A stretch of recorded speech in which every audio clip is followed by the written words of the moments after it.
Opa! Tudo bom? Ao vivo aqui diretamente de Brasília, Distrito Federal. E aí, pessoal, tudo bem? Então, aqui uma rapidinha aqui para a gente bater um papo, beleza? Bom, é o seguinte, essa semana eu postei uma imagem, né, uma foto de um livro do Robert Kiyosaki. E esse livro, Pai Rico, Pai Pobre, é um livro bastante interessante, né? Eu recebi ele de presente há 20 anos atrás, de um grande amigo, o Giovanni Salomão, e esse livro, ele me ajudou bastante. Até porque eu já perseguia, né? Eu já tinha um plano, um projeto de vida, né? Mas eu não tinha um método, não tinha esse método, né? E através desse livro eu comecei a criar um método e ao longo desses 20 anos eu consegui conquistar alguns objetivos que eu tinha determinado para mim, né? E o interessante desse livro, que uma das coisas que virou a chave para mim, é justamente o termo utilizado desse autor, né? O Robert, ele fala muito, e o americano de um modo geral, ele fala em make money, né? Ou seja, fazer dinheiro. Aqui no Brasil a gente usa ganhar dinheiro, né? Você tem que ganhar dinheiro, você tem que ganhar dinheiro, mas na realidade a gente tem que fazer dinheiro, né? Então, essa palavra, o fazer dinheiro, ele acaba tendo uma conotação bastante mais forte, porque você começa a criar formas, né, de construir isso, tá?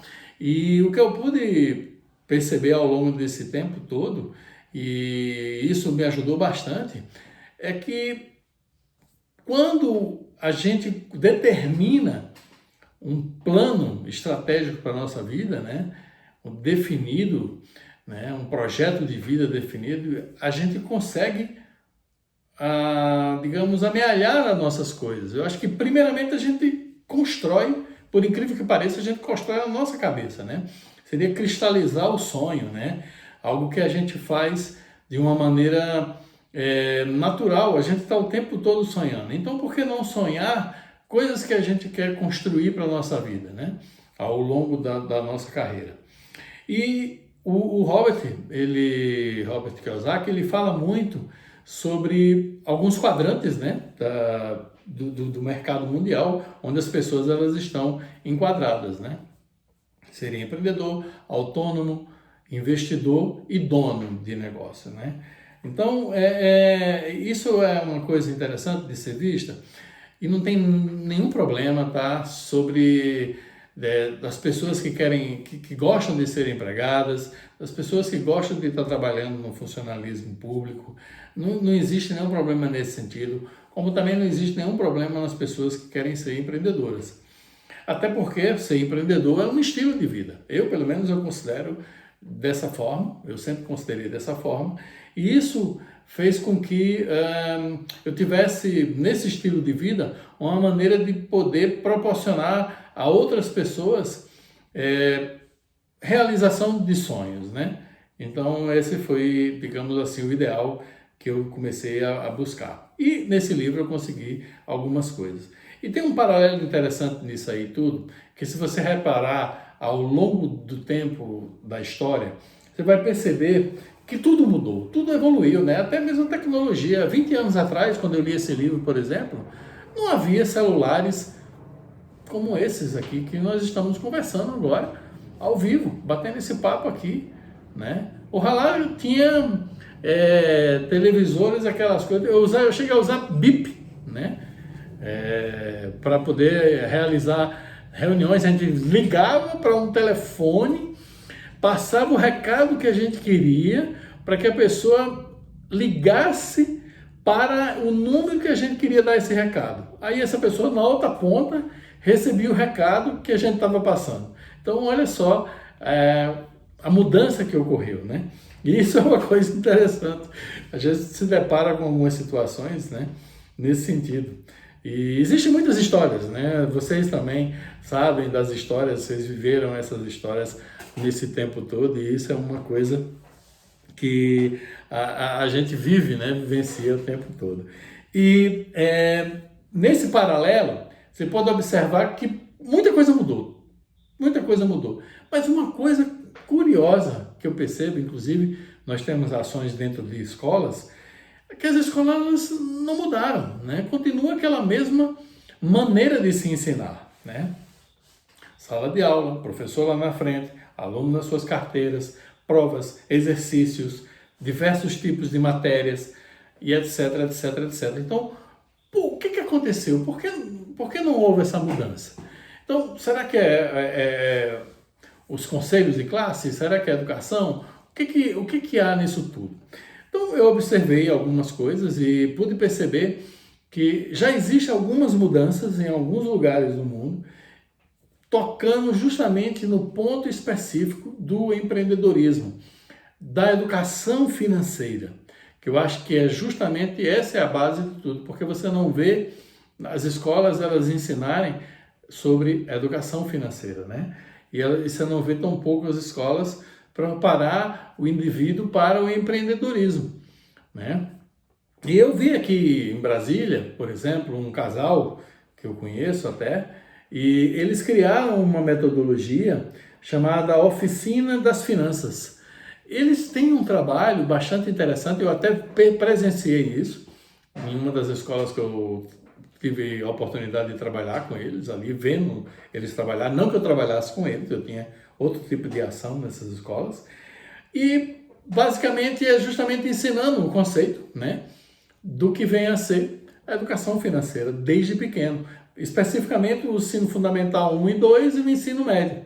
Então você já começa a perceber algumas mudanças nas escolas nesse aspecto. Eu acredito, pessoalmente, é uma opinião minha, que a partir desse ano, né, principalmente devido agora à pandemia, eu percebo já algumas mudanças que elas aconteceram e elas puderam trazer até o futuro mais para próximo, ou seja, as coisas que iriam acontecer daqui a 10 anos, elas estão acontecendo agora, né? Principalmente no tocante a reuniões online, lives mesmo como essa que a gente estava fazendo agora. Isso tudo eu acredito que vai se propagar muito, até mesmo o ensino, a própria mesma FDA, né? Perdão, FDT, ela tem falado sobre algumas mudanças na educação nesse sentido, que seria uma escola híbrida, né? Onde ocorre tanto as aulas presenciais quanto as aulas pela internet, né? À distância. E eu já percebo isso aí de uma maneira bastante interessante. Então, nesse paralelo, a gente vê muitas mudanças e a gente está vendo essa mudança que eu toquei nesse ponto agora, específico das escolas. E muita coisa vai acontecer a partir de agora, com a presença mais atuante das pessoas no online e muitas criatividades, eu acredito que vão surgir, de maneira que possa ter uma grande revolução na educação. Eu acho que isso veio para ficar nesse sentido, né? Se a gente tiver que tirar alguma coisa positiva de algo tão sério como esse que o mundo está passando, talvez seja essa mudança que esteja ocorrendo no mundo. Eu espero que isso realmente proporcione e ajude a muitas pessoas, né? Então, eu acredito que, como eu coloquei nessa postagem, que o empreendedorismo ela é uma maneira de proporcionar mais liberdade, né? Se a gente tiver que ver pelo ponto de vista até mesmo tributário, hoje no Brasil a gente paga 27,5% de imposto na fonte, quando você é empregado e você ganha acima de um determinado valor por ano de salário. Se você é empreendedor, né, empresário, esse imposto ele vai ser reduzido porque existe o benefício de você ter uma pessoa jurídica. Então esse é um dos primeiros pontos, tá? Que eu acho que você pode ter essa vantagem. Então, como eu falei no princípio, não tem nenhum problema você ser um empregado, você ser um funcionário público, mas eu sugiro que você também tenha um plano B, que você tenha um negócio próprio, que você possa ter uma renda adicional, tá? Que você desenvolva. Ah, mas funcionalismo público, por exemplo, não pode ter e tal. Isso depende do tipo de negócio, né? Então, é importante estar avaliando vários setores, vários segmentos nesse sentido, né? Para que você possa estar proporcionando. E quem sabe, não sei, fazer opções. Existem médicos, por exemplo, que têm outros tipos de negócio, atuam em outras áreas. Existem advogados, existem contadores, vários profissionais liberais que têm empreendimentos, né? Não que o negócio dele não seja PJ, é também, porém eles atuam em outras áreas, né? E o empreendedorismo, você pode estar desenvolvendo ele hoje em dia de diversas formas, da sua casa. Você pode ser um MEI, né, que não havia isso no passado, você era um autônomo e você pagava imposto também quando você precisava recursos externos, né, de bancos e tal, até mesmo para desenvolver uma atividade como um representante comercial. Isso acabava fazendo com que você tivesse que declarar, né, para poder obter recursos de bancos. Então, eu acredito que hoje nós estamos basicamente vivendo um dos melhores momentos, tá, para empreender.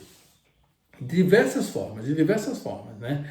Desde o ponto que eu estou falando, que é abrir uma empresa sem um MEI, né, que é um microempreendedor individual. Ah, mas isso vai me limitar a 80 mil reais de faturamento do ano. Se não me falha a memória, eu acho que é essa faixa agora. Sim, mas imagina você faturando mais de 80 mil por ano, significa que você já tem um negócio que já está te gerando uma boa rentabilidade. Então, a partir desse momento, o que você faz? Você passa para outro tipo de sociedade, né? Que pode ser uma Eireli, uma individual, uma limitada e etc. Eu não sou contador nesse aspecto, é melhor você procurar um contador para ver em que tipo de tributação e tipo de sociedade você teria que estar abrindo seu negócio. Mas é importante que você perceba que isso é importante para você, né? Então, eu estimulo muito, sabe? Eu estimulo muito as pessoas a montarem um negócio. Na minha experiência, ao longo desses anos, como empresário, como autônomo, como empregado, né, como funcionário público, eu sempre falo que a experiência ela nos proporciona em algum momento da vida utilizá-la. Então, isso é um fato. Então, ao longo desse tempo todo, eu pessoalmente, o que eu fiz? Aonde eu me adequei melhor, onde eu tive melhor resultado, foi no segmento de alimentação, né? Então, dentro do segmento de alimentação, você tem uma vasta gama de ações que você pode atuar, né? Você pode, desde ser uma pessoa que monte um negócio de rua, cachorro quente, um churrasquinho, como também você pode estar montando restaurantes comunitários, né? Que você atenda a empresas, vai depender de onde você esteja, a órgãos públicos, a escolas, né? A franquias no segmento de alimentação.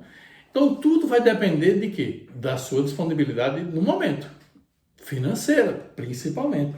Aonde você está agora, né? Se você tem condições de começar um negócio e esse negócio lhe proporciona uma renda interessante e você tem a capital para segurar esse negócio durante um período e que você possa ter rentabilidade dele e um retorno desse investimento, você pode estar começando com um negócio maior. Mas tudo vai depender do tipo do seu bolso. Essa é a real, né? Então, eu tenho pouco dinheiro hoje. Ok, então qual é a sua habilidade? Você consegue desenvolver algum negócio, alguma coisa na área de alimentação que faça com que você chegue lá na ponta? Você pode ser representante de algum órgão, de alguma empresa que no segmento de alimentação. Na realidade, o que eu quero dizer é o seguinte, que não existe formas assim de você ficar de fora. Eu acho que é mais ou menos por isso, né? Eu acho que tem que pensar dessa maneira. Quer ver uma coisa interessante? Olha só. Até coloquei na postagem que eu coloquei agora sobre o livro do Pai Rico, Pai Pobre, do Robert Kiyosaki, que quando eu cheguei em Brasília, eu não sou de Brasília, eu sou de Natal, minha esposa é daqui de Brasília. Quando eu cheguei aqui em 2020, né, eu não conhecia Brasília, de morada, eu já tinha passado por aqui, né? Mas de morar, não. E a família da minha esposa, toda ela é funcionária pública, né? Então, eu vim para cá, fui morar aqui, e de Santiago do Chile para cá, né? Eu tinha passado 5 anos lá com ela. E quando eu cheguei aqui, a primeira coisa que me veio na cabeça foi o seguinte: eu preciso arrumar um negócio para fazer, tá? E como eu não conhecia a cidade, o que eu busquei? Eu busquei alguma coisa na área de vendas, que é uma área que eu gosto e que eu atuo, né? Então, o que eu tive? Comecei a procurar os jornais. Por quê? Mantendo o meu planejamento de vida, né? Aí, nessa ocasião, eu não tinha nem recebido o presente do livro, né? Mas eu tinha um planejamento estratégico. Então, qual foi a minha tática para desenvolver esse planejamento estratégico? Foi procurar um negócio para desenvolver em Brasília. Aí encontrei aqui em Brasília um anúncio no jornal, né, na época, de purificadores de água Europa, né? E aí eu fui numa reunião desse camarada de purificadores de água Europa, e lá eu pude conhecer o André, que era o supervisor, o camarada lá, e ele falou, aí quando terminou a reunião eu chamei ele e disse: rapaz, eu gostaria de estar conversando com você, eu gostei da sua explanação. Como é que a gente faz então para ser um distribuidor dessa empresa, desse purificador de água? Eu queria ter uma rentabilidade maior. O que a gente tem que fazer? Eu vi que você falou, explanou aí, que a gente pode ser tanto vendedor como distribuidor, e eu gostaria de entender isso aqui. Qual é o investimento e etc, etc. E na conversa ele me explicou: Alexandre, é o seguinte, para você ser distribuidor, você precisa adquirir na pré-venda, né, os filtros e os purificadores. Mas você pode fazer isso na medida que você vá encontrando no mercado. Ok, então, por que esse é meu plano estratégico? Como eu não conhecia a cidade, eu queria conhecer todas as regiões, todas as cidades satélites daqui, para ver em que mercado eu estava me envolvendo.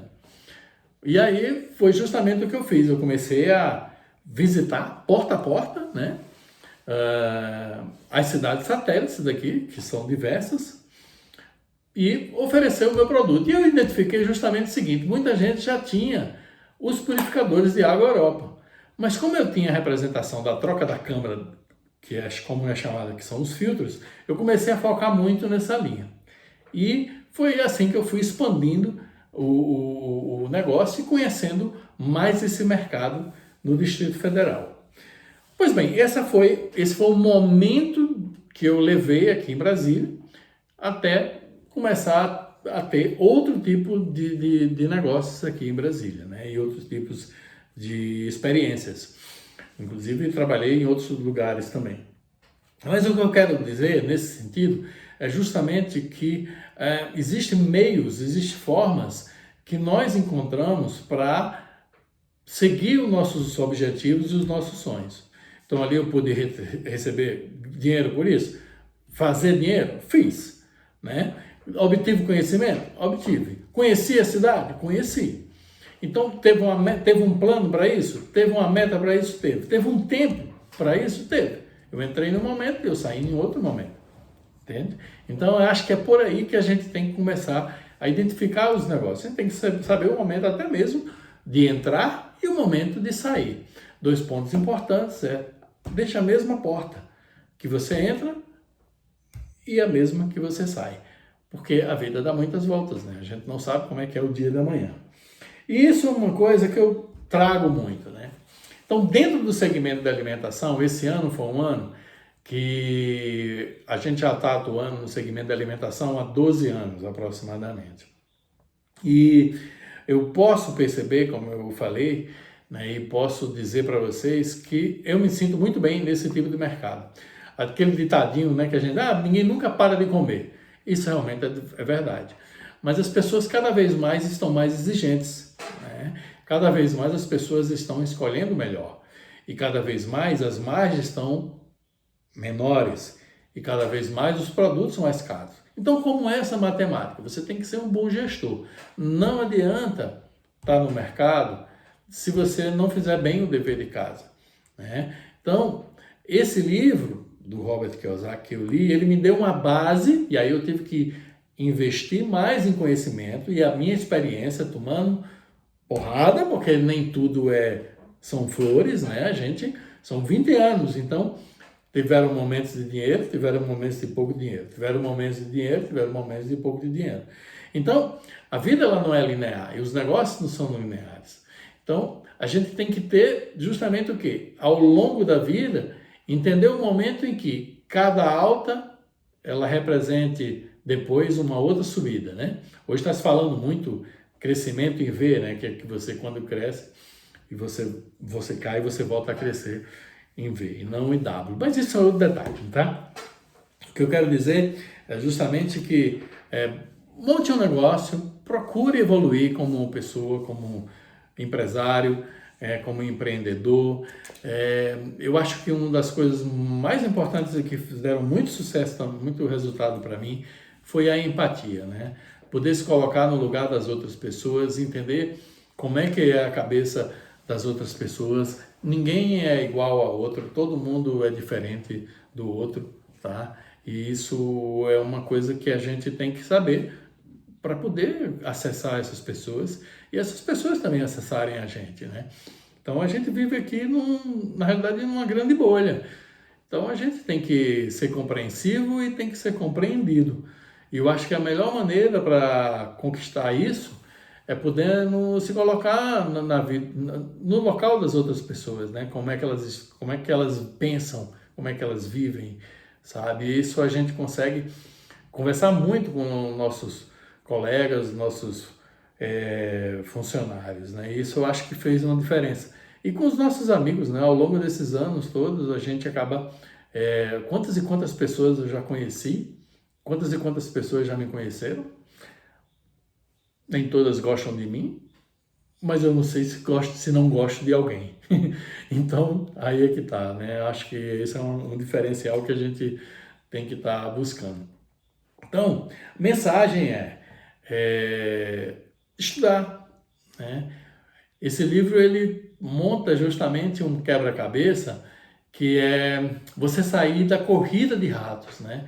Robert Kiyosaki, ele fala que a maioria da população do mundo, olha só que coisa louca, né? A maioria da população do mundo, ou seja, mais de 90% da população do mundo, ela está girando, correndo atrás de um queijo, é uma metáfora que ele usa no livro dele, tentando cada vez mais roer esse queijo, mas ela consegue somente abocanhar pequenos pedaços desse queijo. E quem pega o queijo são justamente o que? Os empresários, os donos de negócios, tá? E os investidores, tá? Então, eu acho que a abundância do mundo está aí, tá? O mundo, ele é abundante. Eu acho que a gente pode viver essa abundância partindo do momento em que a nossa cabeça acredita que nós somos pessoas e indivíduos abundantes. Então, isso é uma coisa que eu sempre coloco muito. Tem momentos de alto e baixo na vida da gente? Tem. Tem momentos que a nossa cabeça não está legal? Tem. Ninguém é de ferro. Nós somos iguais nesse sentido, né? Mas quanto a mente forte, ela proporciona um momento onde você está mais acima do pico, né? Sempre. Fazendo com que você permaneça cada vez mais ali em cima, né? Eu acho que isso é um fator preponderante na nossa capilarização e educação financeira, sabe? Manter cada vez mais a nossa mente um pouco mais acima daquele nível onde a gente, ai, tudo tal, não está difícil, vamos superar isso. Será que eu consigo? Será que eu não consigo? Você consegue. Tenho certeza que você consegue, né? Todos vocês conseguem isso, porque isso depende única e exclusivamente da sua capacidade de acreditar em si. E por incrível que pareça, nós somos capazes de coisas que a gente até não acredita que somos. Essa é a real, não é? Se você olhar o seu passado, quantas coisas você já conquistou? Quantas coisas você já fez com que a sua decisão pudesse mudar muita gente, pudesse mudar a sua vida, né? Não é verdade? Você consegue perceber isso? Consegue perceber esse detalhe na sua vida? Eu consigo. Se eu parar para ver muitas mudanças e muitas decisões que eu tomei na minha vida, positivas, elas fizeram e mudaram o curso da minha vida e o curso da vida de muita gente, sabe? Isso é uma coisa muito interessante. Então, se você hoje, a partir de agora, se dedicar a construir uma mentalidade financeira legal, buscando os recursos, e quem sabe, olha nesse nível, peraí, eu vou ver o que o Alexandre está falando em relação à alimentação. Será que é um negócio para mim, o segmento da alimentação? Ele é muito abrangente, como eu estou falando, né? Vou dar uma pesquisada nisso e de repente eu vou montar um negócio de alimentação, tá? Não estou te vendendo nenhuma franquia aqui, esse não é meu objetivo, tá? Meu objetivo é estar incentivando você a montar um negócio de alimentação. Apesar de ser consultor e ajudar outros empresários e ajudar as pessoas a montarem bem e fazer uma boa estrutura de negócio, fazer um estudo de viabilidade do negócio, que eu acho que é uma das coisas importantes. As pessoas elas se jogam no negócio e não, antes de se jogar, não verifica o paraquedas. Como é que ele está ali, né? Olha só que coisa. Vai saltar de paraquedas, não vê nem se está com o paraquedas amarrado. Não, peraí, tem que estar com o paraquedas pelo menos amarrado, está funcionando isso. Como é que não está? Faz os testes e etc. Assim, aí você se joga, entendeu? Eu acho que se jogar num empreendimento, primeiramente você tem que fazer um estudo de viabilidade. Hoje existem várias formas para se fazer isso. Existe um MVP que você pode estar fazendo, você pode fazer uma análise também disso aí, né? Como é que você vai estar, quais são suas fraquezas, quais são suas habilidades e etc. Então, para você poder estar fazendo uma coisa legal, né? Isso tudo eu vou estar jogando para vocês no nosso dia a dia aqui, para a gente estar batendo papo sobre isso. Agora, recado que eu vou deixar para vocês vamos mudar. Vamos fazer dinheiro. Sabe? Eu não tenho medo de falar sobre fazer dinheiro, não, porque dinheiro é quase igual ao oxigênio. Eu não conheço ninguém que consegue viver sem dinheiro, não é verdade? Então, vamos fazer dinheiro. E fazer dinheiro significa o quê? Gerar riqueza. E gerar riqueza significa o quê? Diminuir a pobreza. Essa é a sacada, sabe? Quando nós, pessoas comuns como nós, tomamos uma decisão de empreender, nós temos uma visão do outro. E ter uma visão do outro significa levar riqueza para o outro. E quando a gente leva a riqueza para o outro, o universo proporciona a construção da riqueza para outros. Então a gente acaba criando uma grande cadeia, uma grande rede de pessoas prósperas, ricas. E através desse canal, eu estou muito feliz de estar iniciando essa jornada, de estar falando com vocês. E peço realmente a Deus, ao universo, que me ajude e me dê força para continuar e seguir com essa missão de estar falando para todos o que é o empreendedorismo, que tipos de negócios, como é que é melhor. Vou tentar trazer para cá pessoas que conhecem sobre contabilidade, sobre advocacia, sobre nutrição, sobre diversos segmentos, sobre finanças, para proporcionar conhecimento para cada um de nós e para vocês também, beleza? Então, pedi uma coisa para vocês aqui. Dá uma curtidinha, tá? Compartilha com seus amigos esse vídeo, curte ele. Vamos estar junto e em breve a gente vai ter muita coisa para compartilhar, tá legal? E aquele abraço, foi um prazer estar com vocês aqui e deixo para vocês um grande carinho, um grande beijo, fiquem com Deus e show de bola para todos nós e muito sucesso, beleza? Aquele abraço, pessoal, tudo de bom, um abração.